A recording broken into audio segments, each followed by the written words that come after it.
Hello, welcome to संस्कार plus academy. जैसा कि आपको पता है, हमने 9th स्टैंडर्ड स्टेट बोर्ड के साइंस 2 का चैप्टर नंबर 7 स्टार्ट किया था। वो चैप्टर नंबर 7 का नाम था energy flow in the ecosystem. हमने ये हमारा लेक्चर नंबर 3 होने वाला है। इसके पहले हमने 2 लेक्चर्स रिकॉर्ड कर लिए हैं। ये हमारा आज लास्ट लेक्चर होने वाला है, जिसमें हम अलग अलग साइकिल्स के बारे में पढ़ेंगे। अगर आपने अभी तक हमारा फर्स्ट और सेकंड लेक्चर नहीं देखा है तो जल्दी से जाकर फर्स्ट सेकंड लेक्चर देख लीजिए, तो ही आपको आज का लेक्चर समझ में आने वाला है। इसके पहले के लेक्चर्स में हमने biotic, abiotic factor, producer, consumer, decomposers के बारे में हमने पढ़ा, बायो जियो केमिकल साइकिल्स के बारे में पढ़ा, गैसियस साइकिल, सेडिमेंट्री साइकिल के बारे में पढ़ा। आज का जो हमारा टॉपिक होने वाला है वो है कार्बन साइकिल। अब कार्बन साइकिल में बेसिकली देख लो पहले क्या है कि the circulation and recycling of carbon from the atmosphere to the living organism and after their death back to the atmosphere is called the carbon cycle. मतलब क्या है, जो कार्बन है, ऑब्वियसली कार्बन डाइऑक्साइड हमारे एटमॉस्फेयर में पाया जा रही है। आपको पता है हमारा जो एटमॉस्फेयर है, वातावरण है, हमारे एटमॉस्फेयर में जो नाइट्रोजन है, नाइट्रोजन का लेवल है 78%। कितना परसेंट है? 78% नाइट्रोजन। इसके बाद आता है ऑक्सीजन। ऑक्सीजन का जो लेवल है वो है 21%। और बाकी के में आता है अदर गैसेस, अन्य गैसें आती हैं। अन्य गैसों की बात करें तो अन्य गैसों में आता है 1%। कितना आता है? 1%। और जो हमारा कार्बन डाइऑक्साइड है ना, इसी 1% में आता है। CO2 कहाँ पे आता है? इसी 1% में। और कार्बन डाइऑक्साइड का लेवल होता है 0.03%। कितना होता है? 0.03%। तो देखा आपने, कार्बन डाइऑक्साइड कहाँ से आया है? एटमॉस्फेयर से आ रहा है ना। ये कार्बन डाइऑक्साइड कहाँ से आया? एटमॉस्फेयर से आया। अब एटमॉस्फेयर से ये कार्बन डाइऑक्साइड कहाँ पे जाता है? लिविंग ऑर्गेनिज्म के पास जाता है। कहाँ पे जाता है? लिविंग ऑर्गेनिजम्स के पास जाता है। लिविंग ऑर्गेनिज्म के डेथ के बाद वापस से, मतलब मान लो इनका डेथ हो गया, इनकी मृत्यु हो गई। मृत्यु के बाद फिर से कार्बन डाइऑक्साइड कहाँ पे चला जाता है? एटमॉस्फेयर में ही चला जाता है, पर्यावरण में, वातावरण में फिर से चला जाता है।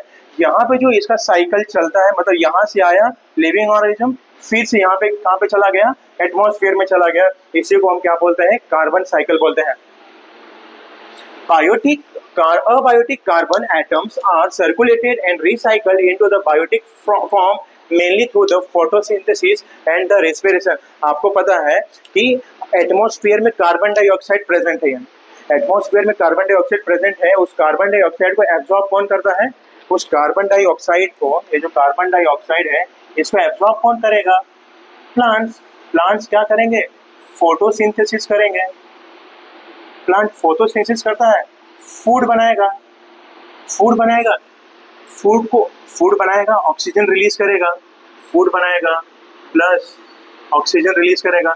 ये ऑक्सीजन को कौन कंज्यूम करेंगे? Biotic factor. बायोटिक फैक्टर मतलब क्या? बायोटिक फैक्टर में एनिमल ले लो, एनिमल कंज्यूम करेंगे।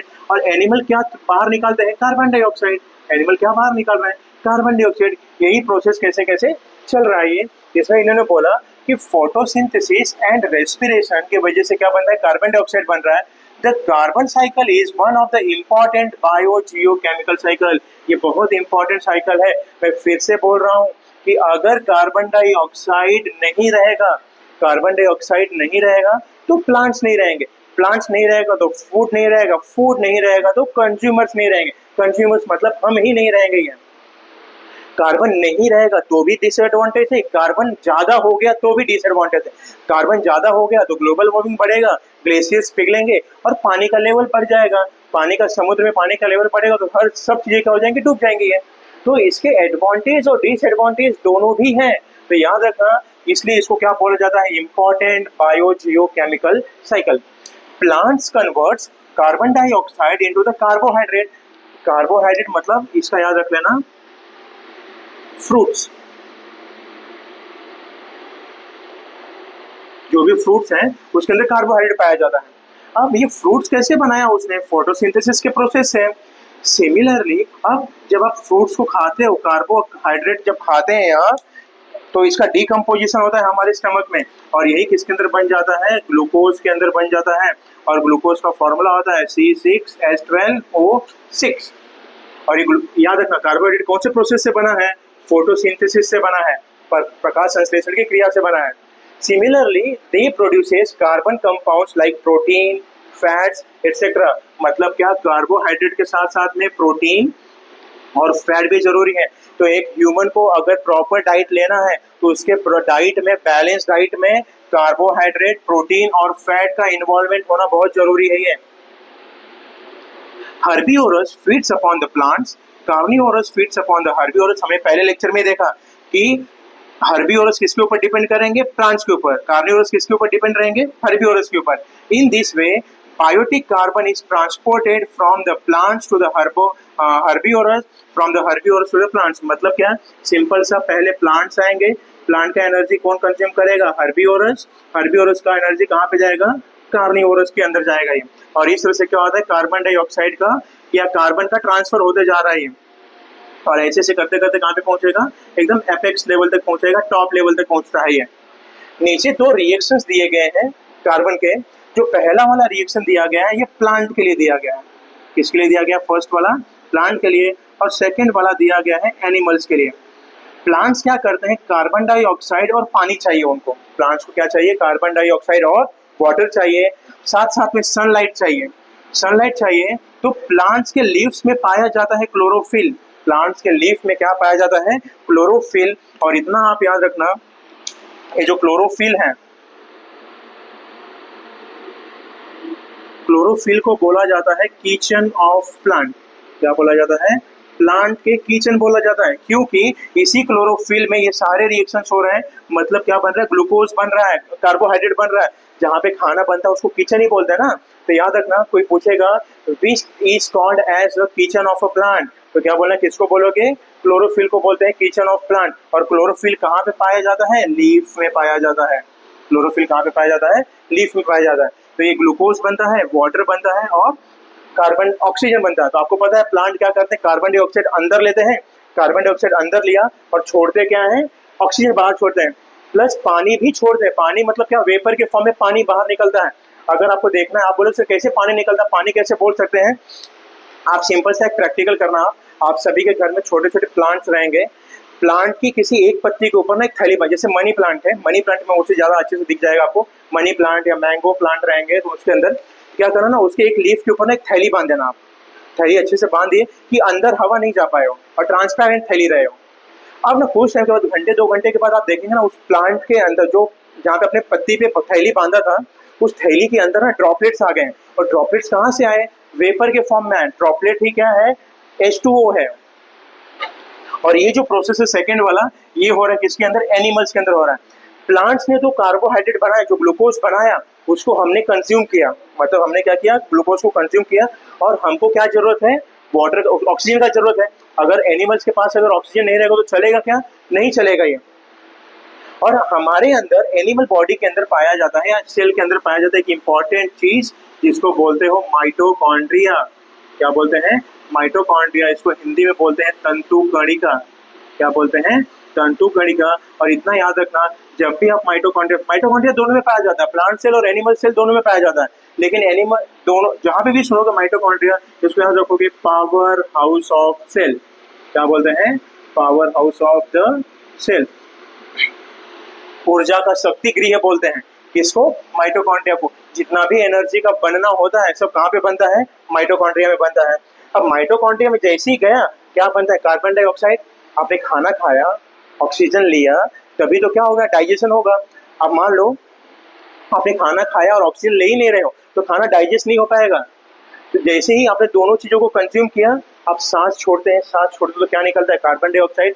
आप सांस छोड़ते हैं तो आपके ना वेपर भी बाहर निकल रहे हैं। आप देखो ना, आप फूको तो हाथ हल्का सा गीला हो जाता है, तो क्या होता है, ये पानी रहता है।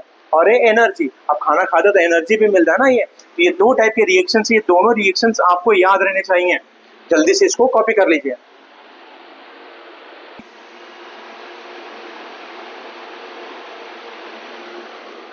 आगे देखते हैं थोड़ा सा, इसके अंदर है eventually after death all types of consumers are decomposed by the decomposers like bacteria, fungi, इसी को बोलते हैं माइक्रो ऑर्गेनिज्म।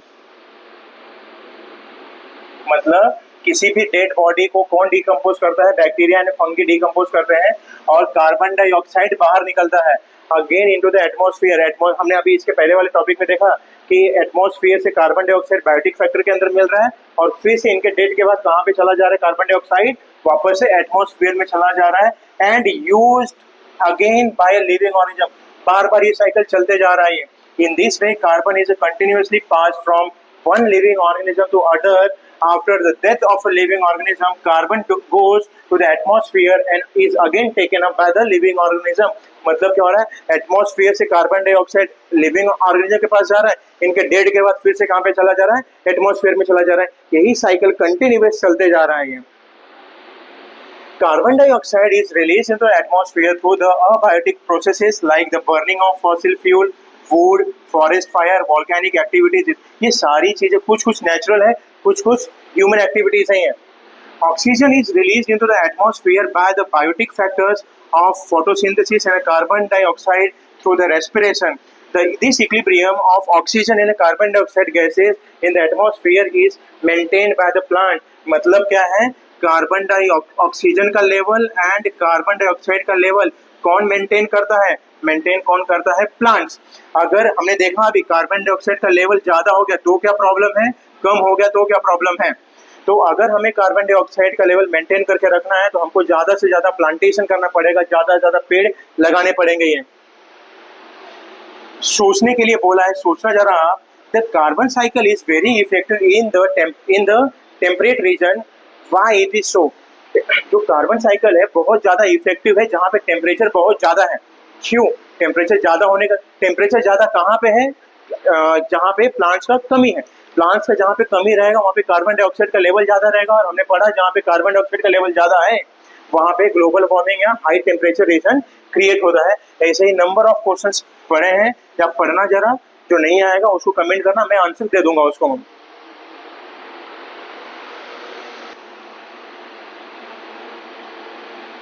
जो नेक्स्ट साइकिल हमारा होने वाला है वो है ऑक्सीजन साइकिल। इसके पहले हमने देखा था कार्बन साइकिल, अब क्या देखने वाले हैं? Oxygen cycle. हमने देखा था कि हमारे एटमॉस्फेयर में सबसे ज्यादा नाइट्रोजन है 78% और ऑक्सीजन कितना है? 21%। It is also present in the hydrosphere. Hydrosphere मतलब पता है पानी वाला sphere.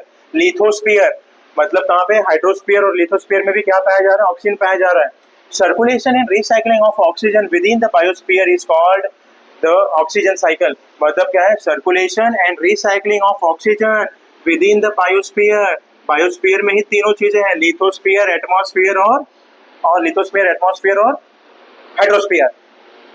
This cycle too includes both the biotic and abiotic components. Oxygen is continuously produced as well as used up in the atmosphere। मतलब क्या है? Oxygen भी atmosphere से मिल रही है, लिविंग ऑर्गेनिज्म के पास जा रही है, लिविंग ऑर्गेनिज्म का डेड हो जा रही है, फिर से ऑक्सीजन कहाँ पे चला जा रहा है? एटमॉस्फेयर में चला जा रहा है। Oxygen is highly reactive and it really reacts with the other elements and the compounds, as oxygen is found in a various forms molecular like molecular oxygen, O2, H2O, carbon dioxide, inorganic compounds etc। मतलब क्या है? ये organic compounds ये और inorganic compounds. क्या आपको पता है ऑर्गेनिक कंपाउंड और इनऑर्गेनिक कंपाउंड में क्या डिफरेंस है? तो जल्दी से एक एक डिफरेंस बता दीजिए कि क्या मेन डिफरेंस है ऑर्गेनिक और इनऑर्गेनिक कंपाउंड्स में। The oxygen cycle of the biosphere is extremely complex. Oxygen is released in the process of photosynthesis, where आपने देखा था इसके पहले का जो रिएक्शन था उसमें हमने देखा कि प्लांट क्या कर रहे हैं? कार्बन डाइऑक्साइड और वाटर को ले रहे हैं, क्या बना ले रहे हैं? ग्लूकोज बना रहे हैं, C6H12O6 बन रहा है, प्लस ऑक्सीजन भी बन रहा है और पानी भी बन रहा है। तो प्लांट क्या कर रहे हैं? फोटोसिंथेसिस की प्रोसेस से क्या बना रहे हैं? ऑक्सीजन बना रहे हैं और ये रेस्पिरेशन के थ्रू कहाँ पे चलते जाए? प्लांट्स रेस्पिरेशन कर रहे हैं और प्लांट रेस्पिरेशन में क्या करते हैं? कार्बन डाइऑक्साइड को अंदर लेते हैं और ऑक्सीजन को बाहर निकालते हैं। उसी ऑक्सीजन को कौन यूज करता है? हम लिविंग ऑर्गेनिज्म, जो एनिमल्स हैं, एनिमल्स यूज कर रहे हैं। एनिमल्स के डेड के बाद वही साइकिल, वही कार्बन ऑक्सीजन कहाँ पे पहुंच जा रहा है? वापस से एटमॉस्फेयर में पहुंच जा रहा है। Most microorganisms uses oxygen for respiration. Such microbes are called as aerobes। Aerobes मतलब क्या? जो ऑक्सीजन का यूज करते हैं उसको क्या बोलते हैं, उसको बोल एक ऐसे ऑर्गेनिजम्स, माइक्रो ऑर्गेनिजम्स जो क्या करते हैं ऑक्सीजन की प्रेजेंस में अपना रेस्पिरेशन करते हैं, उसको बोलते हैं एरोब्स, और उस प्रोसेस को बोलते हैं एरोबिक रेस्पिरेशन। क्या बोलते हैं? Aerobic respiration. Microbes which do not need oxygen for the oxygen, उसको क्या बोलते हैं? एनारोब्स बोलते हैं। एक ऐसे ऑर्गेनिज्म जो रेस्पिरेशन करने के लिए उनको ऑक्सीजन का जरूरत नहीं पड़ता है, उसको बोलते हैं एनारोब्स, और उस प्रोसेस को बोलते हैं, उस रेस्पिरेशन को बोलते हैं एनारोबिक रेस्पिरेशन। हिंदी में बोलते हैं ऑक्सीश्वसन और अनऑक्सीश्वसन। Oxygen is an important for the synthesis of the protein, carbohydrate and fat. हमने बोला ये तीनों चीजें बहुत जरूरी हैं।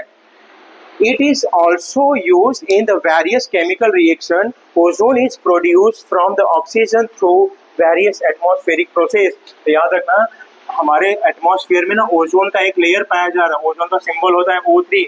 सन से जो हानिकारक लेयर रेज आ रही है जिसको बोलते हैं आप यूवी रेज, ये यूवी रेज क्या होती है?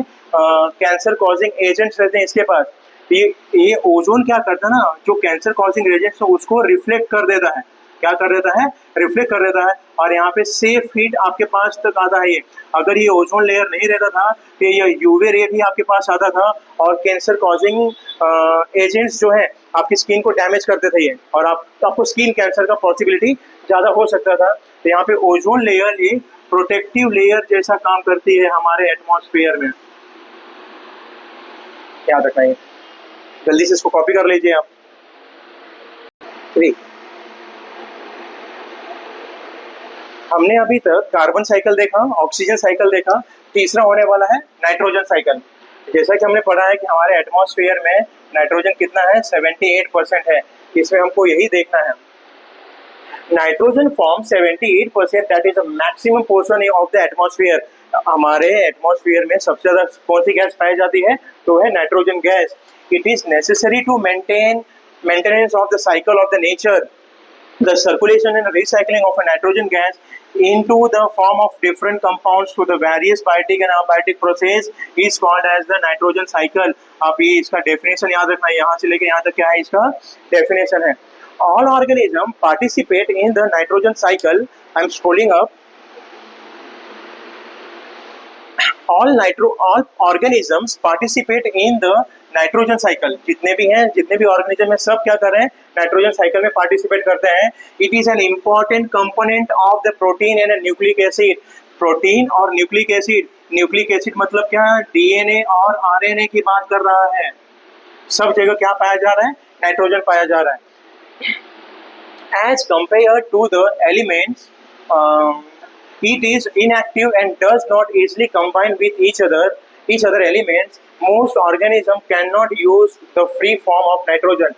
जैसे हमने इसके पहले देखा कि जो कार्बोहाइड्रेट है, कार्बोहाइड्रेट का जब डिकम्पोजिशन होता है ना, पेट में खाने के बाद डिकम्पोज होता है और किस में बन जाता है? ग्लूकोज में कन्वर्ट हो जाता है। और ग्लूकोज में कन्वर्ट होने के बाद सीधा कहाँ पे मिल जाता है? ब्लड में मिल जाता है। सेम वैसे ही प्रोटीन है, प्रोटीन को जब खाओगे ना तो ये कन्वर्ट हो जाता है अमीनो एसिड में। किसमें कन्वर्ट हो जाता है? Amino acid. अमीनो एसिड एक टाइप का नाइट्रोजन नाइट्रिक एसिड ही है, और ये भी कहाँ पे मिल जाता है? सीधा ब्लड में। सेम है फैट से बनता है फैटी एसिड। फैट से क्या बनता है? फैटी एसिड, और ये भी डायरेक्टली कहाँ पे इन्वॉल्व हो जाता है? ब्लड में मिल जाता है। फैट को ही ना लोग बोलते हैं कोलेस्ट्रॉल। गुड कोलेस्ट्रॉल और बैड कोलेस्ट्रॉल, जो घी हो गए, क्या है, घी हो गए, राई तेल हो गए, ये सब गुड कोलेस्ट्रॉल है। तो ये सब चीजें याद रखना आप ये। तो important processes of the nitrogen cycle, पहला प्रोसेस है नाइट्रोजन फिक्सेशन। पहला प्रोसेस क्या है? Nitrogen fiction. इसमें क्या होता है? Conversion of nitrogen into the nitrate and nitrite. इसके अंदर कन्वर्ट होता है नाइट्रोजन, नाइट्रेट, और नाइट्राइट के अंदर कन्वर्ट होता है through the atmospheric, industrial and biological process. अलग अलग प्रोसेसेस की वजह से नाइट्रोजन, याद रखना, नाइट्रोजन किसके अंदर कन्वर्ट होता है? फर्स्ट इसके अंदर, और सेकंड नाइट्राइट के अंदर कन्वर्ट होता है। नाइट्रेट को बोलते हो आप Na2, और इसको बोलते हो NO3। अमोनिफिकेशन, सेकंड प्रोसेस है ammonification. Release of ammonia through the decomposition of dead bodies and excretory waste of the organism. जितने भी लिविंग ऑर्गेनिज्म है, जो भी आप एक्सक्रीशन करते हो, उस एक्सक्रीशन में क्या पाया जाता है? अमोनिया पाया जाता है। Ammonia is a form of nitrogen. अगला है nitrification, conversion of ammonia into the nitrite and nitrate, nitrite मतलब पता है क्या, नाइट्रेट नाइट्रेट मतलब पता है क्या है ये।